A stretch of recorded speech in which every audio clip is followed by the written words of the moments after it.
Ceci est un livre audio autogénéré par Google. DEMOCRATIEREPRESENTATIVE et participation. François Robe, maître de conférences en droit public Université Jean Moulin, Lyon 3. Ici c'est la fin d'un système. C'est le début de la démocratie participative. Par ces mots, Ségolène Royal commentait sa victoire aux élections régionales en Poitou-Charentes, le 28 mars 2004.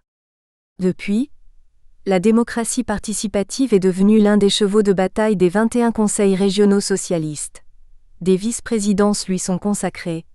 Des assises ont été organisées, en Auvergne et en Rhône-Alpes notamment, pour consulter la population sur les politiques régionales. L'Île-de-France a créé un conseil régional consultatif des personnes handicapées. La région Limousin a mis en place un conseil régional des jeunes qui peut adresser des propositions à l'Assemblée délibérante. La région Poitou-Charentes expérimente depuis 2005 la formule originale du budget participatif des lycées, qui doit permettre à tous les acteurs de la vie lycéenne, élèves, personnels enseignants et autres, parents, de peser sur les choix de développement de leurs établissements. La démocratie participative n'envahit pas seulement le discours et les pratiques des présidents de région. Elle pourrait bien être au cœur de la prochaine campagne électorale présidentielle. Ségolène Royal, candidate à la candidature au sein du Parti socialiste, a choisi de placer ce thème au cœur de sa pré-campagne. Tout se passe finalement comme si la gauche française voulait suivre la voie tracée par la gauche brésilienne. Le budget participatif, pratiqué à Porto Alegre depuis les années 1990 par une municipalité issue du Parti des travailleurs, a constitué un point d'appui important pour Lula dans la course à la présidence. Certains présidentiables français, à gauche de l'échiquier politique, veulent s'inspirer de ce modèle. Mais la démocratie participative ne laisse pas non plus insensibles les leaders de la droite parlementaire. Dans le département des Hauts-de-Seine qu'il préside, Nicolas Sarkozy, dont les ambitions élyséennes ne sont pas un mystère, a organisé des états généraux citoyens pour consulter la population. Dans ce contexte d'agitation préélectorale, les plus pessimistes peuvent percevoir la démocratie participative comme un outil de communication politique, un appât agité par des politiciens ambitieux pour séduire un électorat de plus en plus fuyant. Mais cette approche communicationnelle est réductrice et certainement inexacte. En France comme dans d'autres pays, la démocratie participative est d'ores et déjà inscrite dans l'ordre juridique. Il suffit de se pencher sur le droit institutionnel des collectivités territoriales pour s'en convaincre. La loi du 27 février 2002 relative à la démocratie de proximité a rendu obligatoire, dans les communes de plus de 80 000 habitants, la création de conseils de quartier permettant l'expression directe et continue des citoyens. Ces structures cohabitent avec d'autres instances participatives plus anciennes, les commissions consultatives des services publics locaux et comités consultatifs, créés par la loi du 6 février 1992 relative à l'administration territoriale de la République. Par ailleurs, les autorités des collectivités territoriales peuvent solliciter l'avis des électeurs sur toute question relevant de leurs compétences. La loi constitutionnelle du 28 mars 2003 leur a même permis de soumettre au référendum tout projet de délibération ou d'acte relevant de leurs attributions.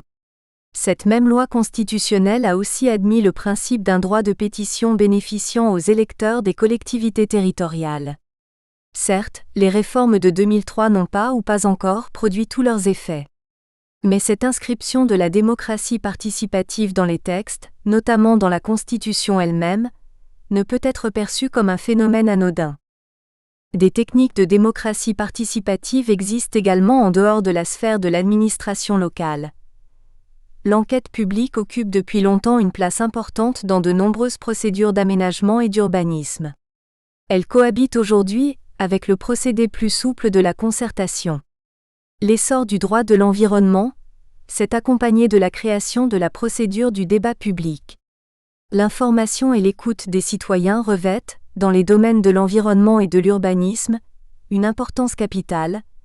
Elles permettent de les informer et surtout de recueillir leurs observations en amont de la décision, s'agissant de projets dont la réalisation peut avoir un impact important sur leur cadre de vie. La démarche participationniste rejoint ici le principe de précaution et l'objectif du développement durable, consacrée par la Charte de l'environnement désormais adossée à la Constitution. Cette même charte consacre d'ailleurs un véritable droit à la participation. Selon son article 7, toute personne a le droit, dans les conditions et les limites définies par la loi, d'accéder aux informations relatives à l'environnement détenues par les autorités publiques et de participer à l'élaboration des décisions publiques ayant une incidence sur l'environnement. Force est donc de constater que la démocratie participative est d'ores et déjà un concept juridique, reconnu en droit interne jusque dans la Constitution elle-même. Ce concept est également inscrit dans des textes de droit supranational. Nous ne pouvons en effet négliger la Convention d'Aarhus du 25 juin 1998 sur l'accès à l'information, la participation du public au processus décisionnel et l'accès libre à la justice en matière d'environnement. Doit également être mentionné le projet de traité instituant une Constitution européenne. Ce texte contenait en effet un article 1.47 intitulé « Principe de la démocratie participative ». Il était notamment prévu de reconnaître aux citoyens de l'Union, entre autres, un droit de pétition, pour inviter la Commission à soumettre des propositions au Parlement et au Conseil sur toute question appelant une intervention normative de l'Union européenne. Il est donc possible, sinon souhaitable, de mener une réflexion juridique sur la démocratie participative. C'est le but de cet ouvrage collectif, bilan scientifique d'un colloque organisé le 21 octobre 2005 par le Centre de droit constitutionnel de l'Université Lyon 3. L'intérêt de cette publication est double. D'une part, les ouvrages consacrés par des juristes français à la démocratie participative sont peu nombreux et généralement centrés sur ses aspects locaux. Il paraissait donc opportun d'engager une réflexion juridique transversale sur un thème qui dépasse très largement le seul droit des collectivités territoriales. D'autre part, il paraissait utile, sinon urgent, d'envisager sous l'angle du droit constitutionnel une question qui en relève de manière évidente dès lors qu'est en cause la participation du citoyen au processus normatif. La double consécration constitutionnelle du principe participatif, d'abord dans la révision de 2003 puis en 2005 à travers la Charte de l'environnement, ne fait que confirmer la pertinence de cette démarche. Reste à savoir ce qu'il convient d'entendre par démocratie participative. Définir ce concept apparaît d'emblée comme une tâche difficile. La diversité de ses formes, leur nouveauté, leur caractère évolutif, sont autant d'écueils qui viennent compliquer la tâche du chercheur. Par ailleurs, l'expression démocratie participative entre en concurrence avec d'autres expressions qui en sont proches et qui semblent a priori désigner la même chose. Démocratie de proximité, démocratie délibérative, démocratie continue, autant de concepts plus ou moins flous qu'il nous faut tenter de définir pour mieux circonscrire le champ de notre réflexion. Le concept de démocratie continue n'est pas celui qui pose les plus grandes difficultés. Cher à Dominique Rousseau, l'expression désigne l'ensemble des procédés par lesquels le peuple exerce, directement ou indirectement, un contrôle sur le pouvoir politique. L'élection et le contrôle de constitutionnalité relevant, selon Dominique Rousseau, de la démocratie continue, elle dépasse de manière évidente le cadre de la démocratie participative. Bien entendu, les deux concepts ne sont pas sans rapport car l'un englobe l'autre. La démocratie participative n'est en définitive qu'un aspect de la démocratie continue. Une relation de même nature existe entre la démocratie participative et la démocratie de proximité, mais le schéma est inversé. La démocratie de proximité n'est a priori que la forme locale d'une démocratie participative qui se décline sur bien d'autres plans, notamment dans le cadre des politiques d'aménagement, d'urbanisme et d'environnement. Le rapport entre démocratie participative et démocratie délibérative est plus difficile à cerner. Dans le langage courant, les deux expressions paraissent interchangeables. Il est cependant possible de distinguer les deux notions, en retenant que le délibératif n'est qu'un aspect du participatif. C'est le choix de Jacques Chevalier, pour qui la démocratie délibérative permet d'ouvrir le processus décisionnel en direction de la société civile, d'entendre la voix des citoyens, d'abord en prenant langue avec les structures qui résultent de leur libre association, ensuite en s'efforçant de recueillir directement le point de vue des intéressés. Vu sous cet angle, le concept de démocratie délibérative regrouperait l'ensemble des techniques par lesquelles les destinataires de la règle de droit peuvent être consultés au cours de l'élaboration de la décision, sans que le pouvoir de décider leur soit pour autant transféré. En d'autres termes, la démocratie délibérative associerait les citoyens à la réflexion préalable à la décision, mais sans remettre en cause le contrôle des élus sur le choix final. Correspondrait à cette définition le débat public, les conseils de quartier, les sondages délibératifs et autres forums citoyens, les commissions consultatives, etc. La démocratie participative aurait un champ d'application sensiblement plus large en ce qu'elle intégrerait, outre les techniques de démocratie délibérative susvisées, les procédés plus classiques de la démocratie semi-directe comme le référendum, l'initiative populaire ou encore le veto populaire, autant de techniques par lesquelles le pouvoir de décider est transféré aux citoyens. Mais cette analyse, a priori acceptable, demeure incomplète. La démocratie participative ne disparaît pas une fois la décision adoptée, elle perdure au-delà. C'est ce que nous enseigne notamment Antoine Bévor, qui assimile la démocratie participative à ce que les Grecs appelaient la démocratie radicale, l'intervention des citoyens dans la préparation et l'exécution des décisions prises par l'Assemblée. Par la démocratie participative, le citoyen est invité à s'impliquer non seulement dans la préparation et l'adoption de la norme, mais également dans son application voire dans l'évaluation de son efficacité pratique. Nous abordons là un nouvel aspect de la démocratie participative, qui n'est en rien délibératif ni décisionnel, puisqu'il intervient après l'élaboration et la mise en œuvre de la décision. Il s'agit en quelque sorte d'une démocratie post-décisionnelle. Au terme de cette première analyse, il semble possible de retenir pour l'objet de notre recherche la définition suivante. La démocratie participative désigne l'ensemble des procédés par lesquels le citoyen s'implique directement dans l'exercice du pouvoir politique, avant, pendant ou après l'adoption de la norme juridique. Sur ces bases, deux remarques particulièrement importantes doivent être formulées. Seuls les procédés de la démocratie délibérative et post-décisionnelle présentent un caractère réellement nouveau au début du XXIe siècle. Les procédés de démocratie semi-directe, pour leur part, existent depuis plusieurs siècles dans les pays démocratiquement avancés. C'est le développement des nouveaux procédés de démocratie délibérative et post-décisionnelle, aux côtés des techniques anciennes de démocratie semi-directe, qui a créé la nécessité d'une expression nouvelle englobant toutes les formes de participation citoyenne dissociées du processus électif. Là est probablement l'origine de l'expression démocratie participative. Les procédés de démocratie délibérative et post-décisionnelle confèrent aux citoyens un pouvoir flou, plus insaisissable que celui qu'ils mettent en œuvre dans le cadre des techniques de démocratie semi-directe. Alors que le référendum leur permet de décider eux-mêmes du contenu de la norme juridique, les nouvelles techniques démocratiques leur permettent seulement d'éclairer les élus décideurs dans le processus d'élaboration de la règle puis de veiller à son application effective et pertinente. Une démocratie diffuse, aux contours incertains, supplanterait ainsi les procédés plus nobles de la démocratie directe ou semi-directe, qui donnent aux citoyens un rôle décisionnel beaucoup mieux défini. Vu sous cet angle, l'émergence de la démocratie délibérative correspondrait presque à un appauvrissement de la démocratie. Mais le paradoxe n'est apparent. D'une part, l'approche exclusivement décisionnelle qui a prévalu jusqu'à la fin du XXe siècle correspondait peut-être à une vision minimale de la démocratie, que le XXIe siècle est appelé à dépasser en ouvrant au peuple de nouveaux espaces d'expression.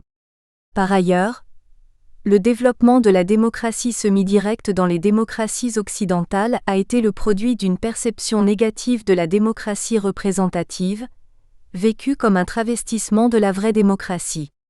Cette vision était en grande partie inspirée par le mythe de la démocratie athénienne, revitalisé au XVIIIe siècle suite à la parution du Contrat social de Rousseau. Dans cette perspective, il paraissait logique d'instiller une dose de démocratie directe dans la démocratie représentative, au mieux pour la purifier, au pire pour diluer son venin. 2 à 3 siècles plus tard, la perception de la démocratie représentative a nécessairement changé. Il demeure certes possible de dénigrer la représentation politique, en la présentant comme une confiscation organisée de la souveraineté populaire. Mais cette analyse se heurte à une réalité difficilement contestable. Il n'est pas de société politique qui ait pu jusqu'ici s'affranchir du procédé de la représentation. Dès lors, il importe d'organiser au mieux la cohabitation quotidienne des citoyens et de leurs inévitables représentants.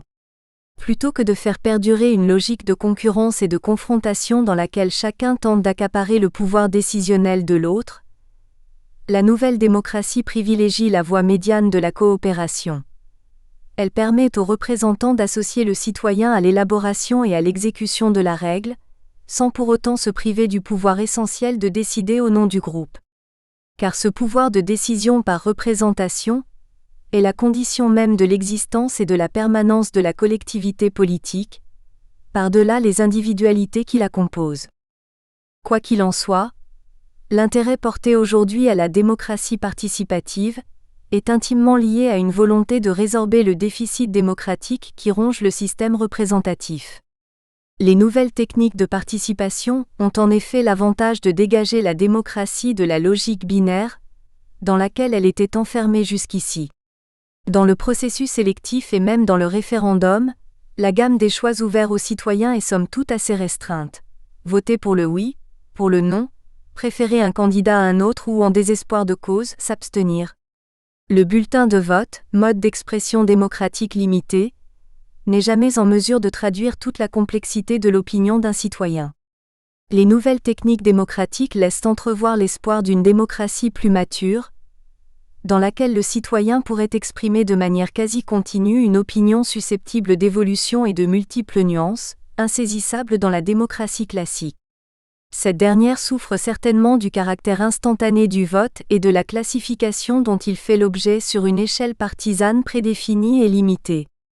Orientée vers la recherche d'un vaste consensus social, les nouvelles méthodes démocratiques devraient permettre, dans l'idéal, la prise en compte équilibrée et continue des souhaits du plus grand nombre, ce qui représenterait certainement un saut qualitatif non négligeable dans le développement de nos sociétés politiques.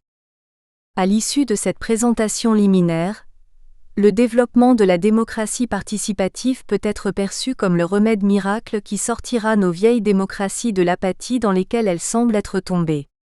Les nouvelles techniques de participation citoyenne formeraient la base d'un nouveau pacte entre les gouvernants et les gouvernés, et réduiraient, à défaut de le faire disparaître, le fossé qui les sépare. Il reste que la contestation de la représentativité des élus est un phénomène récurrent dans les démocraties représentatives, et que les solutions expérimentées dans le passé pour y remédier n'ont pas eu les effets escomptés. En sera-t-il de même pour la démocratie participative ? L'enthousiasme qu'elle suscite chez les uns ne doit pas nous conduire à négliger le scepticisme des autres. Derrière des apparences festives, l'avènement de la démocratie participative peut dissimuler une remise en cause dangereuse des fondements du pacte social. Le refus du citoyen d'accorder sa confiance à des représentants constitutionnels qu'il a lui-même élus, sa volonté de faire valoir ses préoccupations par d'autres voies, sont peut-être les symptômes alarmants d'une moindre capacité de nos contemporains à percevoir l'intérêt général. Au-delà de ce questionnement fondamental qui concerne le sens même de la démocratie participative, il convient de s'interroger sur les modalités de sa mise en œuvre en posant le problème de son articulation avec le système représentatif. Certes, la démocratie participative peut sauver le pacte social en résorbant la distance séparant les élus des citoyens, mais même lorsqu'elle associe étroitement ces derniers à l'élaboration de la norme juridique, la démocratie peut difficilement s'affranchir de la tutelle des représentants, la démocratie participative au secours de la démocratie représentative. La critique du système représentatif n'est pas nouvelle. Elle est aussi ancienne que le système représentatif lui-même, au point que l'on peut parler à son égard d'un état de crise permanente. Prenant la suite de la démocratie socio-économique inventée dans l'entre-deux-guerres, la démocratie participative a vocation à combler les insuffisances de la représentation, à la crise permanente de la démocratie représentative. Dès le XVIIIe siècle, Rousseau conclut au caractère inconciliable du principe démocratique et du procédé de la représentation. La souveraineté ne peut être représentée par la même raison qu'elle ne peut être aliénée. Elle consiste essentiellement dans la volonté générale, et la volonté ne se représente point, elle est la même ou elle est autre, il n'y a point de milieu. Les députés du peuple ne sont donc ni ne peuvent être ses représentants, ils ne sont que ses commissaires. Et Rousseau de dresser ce diagnostic sévère: le peuple anglois pense être libre, il se trompe fort, il ne l'est que durant l'élection des membres du Parlement, sitôt qu'ils sont élus il est esclave, il n'est rien. Dans les courts moments de sa liberté, l'usage qu'il en fait mérite bien qu'il la perde. Bien plus, Rousseau diabolise l'idée de même de la représentation en la présentant comme une institution médiévale. L'idée des représentants est moderne, elle nous vient du gouvernement féodal, de cet inique et absurde gouvernement dans lequel l'espèce humaine est dégradée et où le nom d'homme est en déshonneur. Dans les anciennes républiques, et même dans les monarchies, jamais le peuple n'eut de représentants. On ne connaissait pas ce mot-là. Ainsi, l'association entre démocratie et représentation, qui paraît aujourd'hui si naturelle, est perçue comme une hérésie au milieu du XVIIIe siècle. Lorsqu'apparaîtra un peu plus tard le concept de démocratie représentative, vers la fin du XVIIIe siècle, des auteurs moins radicaux le présenteront comme une combinaison du pouvoir populaire et du principe aristocratique. La représentation est alors une concession faite à la réalité, pour tenter d'approcher l'idéal d'une démocratie pleine et entière. Le gouvernement direct du peuple par le peuple étant devenu impossible dans les États modernes compte tenu de leur dimension, la représentation doit être acceptée comme un mal nécessaire. Mais cette vision minimaliste et réaliste de la démocratie porte en elle les ferments de sa contestation. Même démocratisée, la représentation ne permettra jamais le gouvernement du peuple par lui-même. Elle aboutira au mieux à une simulation acceptable de démocratie. Pour les théoriciens de la Révolution française, le système représentatif est plus modestement un mode de répartition sociale des tâches confiant la décision politique à des experts. Il permet de sélectionner, au sein du corps social, les hommes les mieux à même de gérer les affaires communes. Dans cette perspective, la représentation n'est plus le succédané d'une démocratie introuvable. Elle est le support d'un système oligarchique que l'on s'efforce de légitimer. Mais l'émergence des concepts de citoyenneté et de nation sous la Révolution prépare la ruine de cette conception technique de la représentation. Systématisée dans les écrits de Sieyès, l'idée que le pouvoir politique trouve son fondement dans le corps social fait son chemin, et met en cause de manière naturelle la légitimité de ceux qui décident pour les autres. Cependant, même si elle est en germe, la crise du système représentatif n'est pas encore ouverte en France. L'utilisation du suffrage censitaire jusqu'en 1848, puis l'invention de la théorie de la souveraineté nationale sous la monarchie de Juillet, aide au bon fonctionnement d'un système représentatif qui n'est pas encore démocratisé. L'avènement du suffrage universel en 1848 prépare nécessairement la remise en cause du mandat représentatif dont sont investis les députés. Le peuple existe désormais sur le plan politique, mais peine à se retrouver dans les institutions qui le représentent. Le procédé de l'élection démocratique révèle ses limites. Il est par nature réducteur, en ce sens qu'il tend à la création d'une unité politique factice, certes indispensable au bon fonctionnement des institutions, mais négatrice de la diversité et de la complexité du corps social. Le règne sans partage de la majorité, qui paraît si naturel dans les démocraties représentatives naissantes, n'est-il pas en définitive une forme édulcorée de tyrannie ? Le point de vue de la ou des minorités, bien qu'il soit désormais audible, reste sans effet sur la décision finale. Ce décalage entre l'unité politique faciale du peuple et sa diversité sociale réelle ne fera que s'accentuer dans la seconde moitié du XIXe siècle et tout au long du XXe, au fur et à mesure de l'émiettement de la société française industrielle puis post-industrielle. Au caractère excessivement simplificateur du procédé électif vient s'ajouter une autre limite, liée à la fracture sociologique qu'il crée inévitablement. Bernard Manin a bien montré, dans ses principes du gouvernement représentatif, que l'élection est par essence aristocratique. Dès qu'il est élu, le représentant cesse d'être un citoyen ordinaire, il est investi d'un rôle social et symbolique qui font qu'il n'appartient plus, ou plus entièrement, au peuple. La combinaison du suffrage universel et de la représentation politique est donc nécessairement productrice de frustration démocratique. Dans la seconde moitié du XIXe siècle se développe, au sein des élites conservatrices et même chez certains modérés, des craintes liées au caractère incontrôlable du vote populaire. À l'époque, les partis politiques n'existent que sous une forme embryonnaire et ne peuvent guider les choix des citoyens sur la base de discours clairs et audibles. L'information circule mal et rend difficile la formation politique de l'électeur. Dans ce contexte, l'utilisation du suffrage universel rend très aléatoire le résultat de l'élection et met les institutions à la merci des démagogues ou des caprices de l'opinion. L'élection de Louis-Napoléon Bonaparte à la présidence de la République, annonciatrice du coup d'État du 2 décembre 1851 et de la résurgence l'Empire, en est sans doute la meilleure illustration. Prenant appui sur toutes les peurs et insatisfactions que suscite le modèle de la démocratie représentative, apparaissent à la fin du XIXe et dans la première moitié du XXe des courants de pensée corporatistes et néo-corporatistes qui remettent en question ces fondements. Bien que d'inspiration diverse, ces mouvements ont pour objectif commun de compléter la représentation politique individualiste issue du suffrage universel en instituant une représentation des groupes qui structurent la société. Même si elle repose en partie sur une philosophie anti-révolutionnaire, la pensée corporatiste cherche à combler le vide qui sépare dans les démocraties contemporaines les citoyens de leurs représentants. En d'autres termes, l'émergence du discours corporatiste aux confins des XIXe et XXe siècles précède et annonce d'une certaine manière les discussions actuelles autour de la démocratie participative. B. De la représentation socio-professionnelle à la démocratie participative. Au XIXe siècle, la pensée corporatiste se développe d'abord dans les milieux monarchistes et contre-révolutionnaires. Chez les nostalgiques de l'Ancien Régime, la renaissance des corporations pré-révolutionnaires est le meilleur remède pour résorber les nombreux maux que charrie la démocratie. En témoigne entre autres, cette lettre de Montalembert à Lacordaire citée par l'historien Joseph Fours. « Tu résumes admirablement l'horreur que m'inspire la société actuelle, qui a détruit la corporation, l'Église et la famille et n'a laissé subsister que l'individu et l'État. Mais comment ne pas voir que ce sont justement et uniquement les progrès de la démocratie qui ont amené cet état de choses qui s'est aujourd'hui identifié avec elle en France et partout.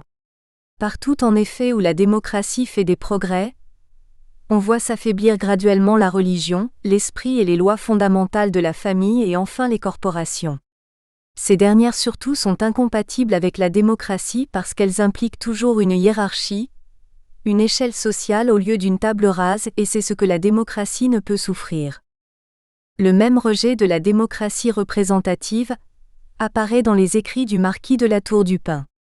Pour ce partisan du comte de Chambord, le Parlement ne représente rien dès lors qu'ont été détruits les corps intermédiaires de l'Ancien Régime qui s'intercalaient entre l'État et l'individu. Les chambres ne représentent rien que la faveur des foules, tout est éphémère comme le sont les impressions de la multitude. À l'inverse, dans les pays où le Parlement est la représentation de force ou d'intérêt permanent, il se crée des courants constants dont la lutte se déroule sans brusque incident ni surprise. Ces penseurs traditionalistes ne se contentent pas de développer une rhétorique anti-révolutionnaire. Influencé par Albert de Meung et Frédéric Le Play, le marquis de La Tour du Pin est l'un des principaux animateurs français du mouvement catholique social, qui se préoccupe entre autres d'humaniser la condition ouvrière. Cette sensibilité à la condition des travailleurs n'est pas incompatible avec la contestation de la Révolution française. Aux yeux des catholiques sociaux, la condition fragile de l'ouvrier est à mettre sur les comptes de l'individualisme triomphant, lequel isole précisément les hommes en les privant de toute organisation et de toute assistance collective. Le mouvement catholique traditionnaliste survivra au XXe siècle sous des formes diverses. Dans sa version la plus réactionnaire, il aboutira à l'antiparlementarisme de Maurras et de l'Action française. À l'opposé, les démocrates chrétiens s'efforceront de combiner l'héritage catholique social et les principes de la démocratie. Les uns et les autres développeront des projets de représentation corporatiste au sein du Parlement, en substitution ou en complément à la représentation politique individualiste. À partir de la fin du XIXe siècle se développe un autre courant corporatiste, qui à la différence du précédent n'est pas d'inspiration religieuse et monarchiste. Initié par le sociologue Durkheim, ce mouvement de pensée part lui aussi d'une observation critique, bien que moins passionnée, des effets de la Révolution française. Jean-Philippe Parrot résume ainsi la pensée de Durkheim. Les gens du Moyen Âge se groupaient en corporations subordonnées à l'autorité royale. La Révolution les a obligés arbitrairement à se grouper en circonscriptions territoriales artificielles, ignorant ainsi leurs aspirations communautaires. Il en est résulté une factice solidarité nationale, appelée souveraineté nationale. Plusieurs auteurs français contribueront au développement de ce corporatisme modéré, parmi lesquels le député Charles Benoît et le juriste Léon Duguit. Pour ce dernier, il est impossible de ne pas voir, à la fin du XIXe siècle, l'immense réaction qui s'est produite, depuis 20 ans surtout, contre les doctrines de la Révolution. Pour reprendre une formule célèbre, nous serions tentés de dire, un pays où la double représentation des individus et des groupes n'est pas assurée, n'a point de constitution. Et Duguit de proposer une définition nouvelle de la nation, réduite à ces éléments simples, la théorie de la souveraineté nationale se ramène à ceci. Il existe une volonté générale souveraine, une volonté de la nation distincte des volontés individuelles. L'objet de cette volonté, si elle existe, est de maintenir unis tous les éléments constitutifs de la nation. Or, ces éléments sont non seulement les individus, mais aussi les groupes. Ici, c'est bien la théorie de la souveraineté nationale qui est contestée par l'éminent juriste, en ce qu'elle ne permet qu'une représentation imparfaite et incomplète du corps social. Quelle que soit leur source d'inspiration, ces courants corporatistes ou néo-corporatistes convergent vers l'idée que la représentation politique individualiste fondée sur le suffrage universel est insuffisante, en ce qu'elle ne permet pas une représentation réelle de la société. Les individus sont certes représentés, mais sur le fondement du dénominateur commun qu'est la citoyenneté, lequel est trop unificateur et trop simplificateur pour rendre compte des multiples nuances et tensions qui traversent le corps social. Le catholicisme social, la démocratie chrétienne et le syndicalisme réformiste du doyen Duguit aboutissent invariablement à la conclusion qu'il faut assurer une représentation politique des groupes, soit au sein de la seconde chambre du Parlement, soit dans une assemblée ad hoc qu'il conviendrait d'inventer. Le Conseil économique et social qui siège aujourd'hui au Palais d'Iéna, ainsi que les conseils économiques et sociaux régionaux, constituent l'héritage institutionnel de ces courants de pensée. L'influence de ces courants corporatistes demeurera assez forte en France après la Seconde Guerre mondiale, et jusque dans les années 60. L'idée d'assurer la représentation des groupements socio-professionnels au sein de la seconde chambre du Parlement est très présente dans les projets de constitution issus de la Résistance. Elle apparaît d'emblée comme un trait saillant de la pensée constitutionnelle gaulliste, l'homme du 18 juin proposant dès le discours de Bayeux, en juin 1946, d'introduire dans la seconde chambre du Parlement des représentants des organisations économiques, familiales, intellectuelles, pour que se fasse entendre au-dedans même de l'État, la voix des grandes activités du pays. Ce projet repose sur le doctrine de l'association, rebaptisée en 1968 doctrine de la participation. Il s'agit pour les gaullistes historiques de dépasser la stérilité de la lutte des classes et de jeter les bases d'une société nouvelle. Le discours de Strasbourg, prononcé par De Gaulle le 7 avril 1947, présente clairement cette démarche. Faudra-t-il que nous demeurions dans cet état de malaise ruineux ou exaspérant où les hommes qui travaillent ensemble opposent organiquement leurs intérêts et leurs sentiments ? Sommes-nous condamnés à osciller toujours douloureusement entre un système en vertu duquel les travailleurs seraient de simples instruments dans l'entreprise dont ils font partie, et un autre qui écraserait tous et chacun, corps et âme, dans une odieuse machinerie totalitaire et bureaucratique ? Non, la solution est dans l'association digne et féconde de ceux qui mettraient en commun à l'intérieur d'une même entreprise, soit leur travail, soit leur technique, soit leurs biens, et qui devraient s'en partager, à visage découvert et en honnêtes actionnaires, les bénéfices et les risques. Charles de Gaulle tentera de mettre en œuvre cette philosophie politique et sociale à travers le projet de réforme du Sénat et de création des régions, soumis au peuple en avril 1969. L'échec de ce référendum entraînera la démission du général. La démocratie délibérative ou participative qui émerge aujourd'hui est très éloignée de la participation socio-économique chère au général de Gaulle. Dans l'ancien schéma, l'association des groupements au processus de décision revêtait forcément une forme institutionnelle permanente, Conseil économique et social, deuxième assemblée parlementaire. Il s'agissait d'associer à la décision politique des groupements officiellement reconnus comme représentatifs par les pouvoirs publics. À l'inverse, les nouveaux procédés délibératifs ne revêtent pas ou peu de forme institutionnelle prédéfinie. Les débats publics, conférences de consensus et autres forums citoyens sont des réunions temporaires organisées et formatées au gré des besoins ressentis. De plus, le propre de la démocratie délibérative est de ne pas fixer a priori la liste des invités au débat, sur la base d'une présélection officielle des interlocuteurs acceptables. L'accès paraît a priori plus libre. La discussion n'en est que plus ouverte, plus riche parce que moins prévisible. Nous touchons indirectement aux causes mêmes de l'essoufflement de la démocratie socio-économique. Cette dernière repose sur des intérêts trop parcellaires pour pouvoir s'imposer dans la démocratie. Ce n'est pas la qualité ni l'utilité des travaux des conseils économiques et sociaux qui sont en cause, mais l'incapacité de ces institutions à apparaître comme des lieux d'expression d'une identité citoyenne différenciée.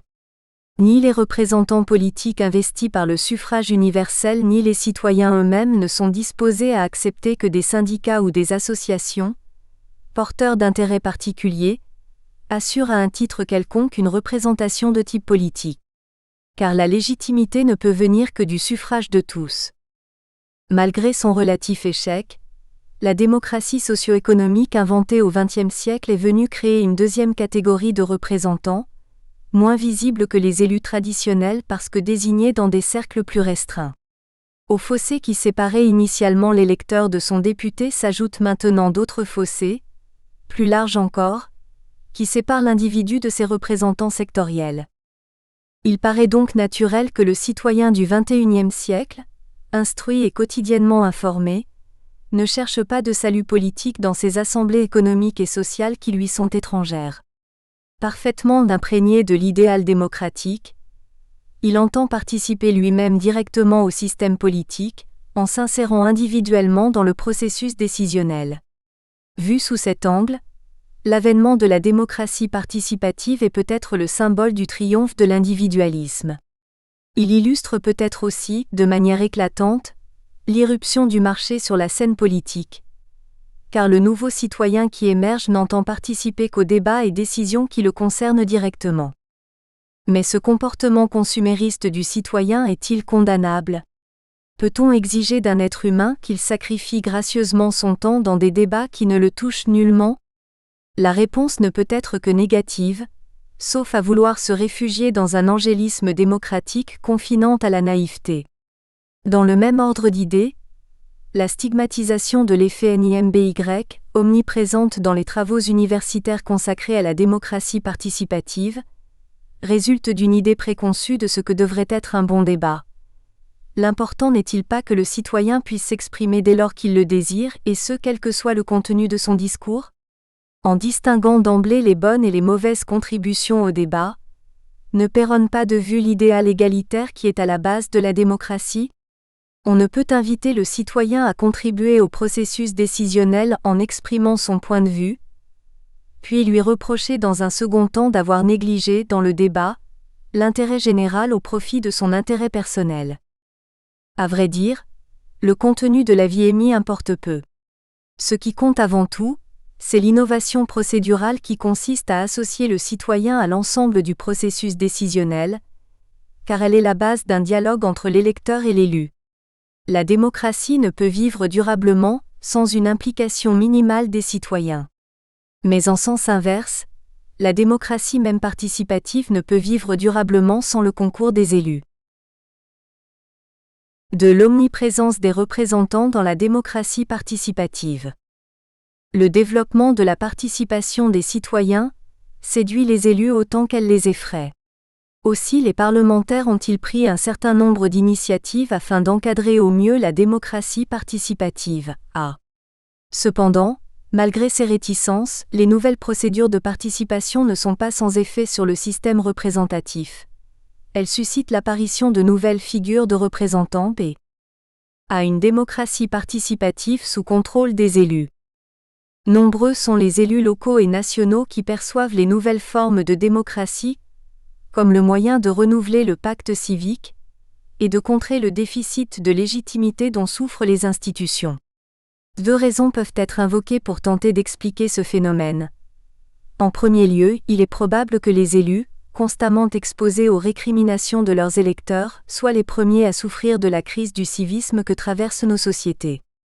Par ailleurs, et surtout, les procédés de démocratie participative constituent de formidables outils de communication politique, en ce sens qu'ils établissent une communication inédite entre les électeurs et leurs représentants. Outre qu'elles permettent de mieux connaître les aspirations des citoyens, les techniques de démocratie délibérative, assises citoyennes, sondages délibératifs, etc., témoignent par elles-mêmes de l'intérêt que portent les élus à leurs électeurs. Ainsi, de manière paradoxale, les procédures participatives créées ou encouragées par la législation contemporaine ont généralement pour but de revaloriser la démocratie représentative. La participation n'est pas voulue pour elle-même, mais pour l'effet revitalisant qu'elle doit produire sur le système représentatif. Le mouvement législatif français en faveur de la participation locale est révélateur de cette instrumentalisation de la démocratie participative. Il s'agit bien d'attirer aux urnes les citoyens, en les associant à la prise de décision concernant leur vie quotidienne, et en gommant ainsi la dimension politique des mandats que les Français ont appris à déceler. Ce détournement de la démocratie participative au profit du système représentatif n'est pas une spécificité nationale. L'analyse des systèmes de démocratie semi-directe qui fonctionnent dans les États fédérés américains conduit au même constat. Le couplage des référendums locaux et des élections a bien souvent pour objectif de ramener vers les bureaux de vote les électeurs fuyants. Plus précisément, les candidats peuvent susciter des initiatives populaires portant sur des sujets politiquement sensibles et mobilisateurs, afin de dynamiser leur campagne et d'accroître le taux de participation le jour du scrutin. C'est donc l'effet émotionnel et médiatique de la participation que semblent rechercher les élus davantage qu'un enrichissement réel des normes juridiques par la contribution des citoyens. C'est ce que révèle l'expérience vécue dans les conseils de quartier. Plutôt que d'utiliser ces instances pour mieux comprendre et analyser les aspirations de leurs concitoyens, certains élus municipaux ont été tentés, au moins au départ, d'utiliser les conseillers de quartier comme caution, en leur demandant d'exprimer leur point de vue sur des projets mais dans des délais ne permettant pas la consultation des autres habitants. L'existence de tels schémas décisionnels révèle une inversion, ou une perversion, du système participatif et la difficulté pour certains élus de sortir de la logique institutionnelle traditionnelle. Sous des formes et à des degrés divers, les mêmes symptômes réapparaissent dans de nombreuses procédures de participation citoyenne. L'analyse des débats publics menés en France montre qu'en dépit de leur retentissement, ils peuvent être dépourvus d'impact sur la décision des élus.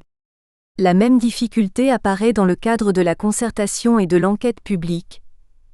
L'avis des habitants sur les projets qui les concernent n'est pris en compte que d'une manière limitée lors de la décision finale. Plus encore, la législation locale récente révèle en France une volonté des élus de contrôler l'expression extra-électorale des citoyens. C'est particulièrement vrai en ce qui concerne les conseils de quartier. Selon l'article L. 2143-1 du CGCT, issu de la loi du 27 février 2002, le conseil municipal fixe le périmètre des conseils de chacun des quartiers constituant la commune. Chacun d'eux est doté d'un conseil de quartier dont le conseil municipal fixe la dénomination, la composition et les modalités de fonctionnement. Ces dispositions peuvent faire l'objet de 2 analyses diamétralement opposées. L'absence d'un encadrement juridique national uniforme de l'organisation et du fonctionnement des conseils de quartier peut être interprétée d'une manière positive. Elle permet à chaque commune concernée d'adopter son propre système et de répondre au mieux aux spécificités de son tissu urbain. Mais les dispositions de l'article L. 2143-1 du CGCT consacrent toutes de même, qu'on le veuille ou non, la prise en main des conseils de quartier par les conseils municipaux. Cet encadrement tranche avec la liberté et la souplesse qui ont pu prévaloir au début des années 70 lorsque sont apparus, à Grenoble et dans d'autres villes de France, des groupes d'action municipale et des comités de quartier, créés par les habitants eux-mêmes pour contester l'action des équipes municipales. Curieusement, la popularité du thème de la participation citoyenne dans les années 2000 s'accompagne d'un contrôle plus efficace des élus sur ces modes alternatifs d'expression citoyenne. Tout se passe en définitive comme si nos représentants, après avoir eux-mêmes initié le développement de la participation à travers une législation volontariste, redoutaient les effets néfastes qu'elle peut produire sur l'étendue de leur pouvoir. Les réticences des parlementaires français, et notamment des sénateurs, vis-à-vis du référendum local sont à cet égard très significatives. Il est cependant permis de penser que cette situation confuse est temporaire, et que le développement des procédures de participation conduira à un renouvellement des rapports entre les élus et leurs concitoyens, d'une part parce que ces procédures conduisent à l'émergence de nouveaux représentants, d'autre part parce qu'elles amènent, ou amèneront, les élus traditionnels à modifier les modes d'exercice de leur mandat. B. L'émergence de nouveaux représentants. Nous espérons que vous avez apprécié cet aperçu. Pour continuer à écouter ce livre audio sur Google Play Livres, utilisez le lien dans la description de la vidéo.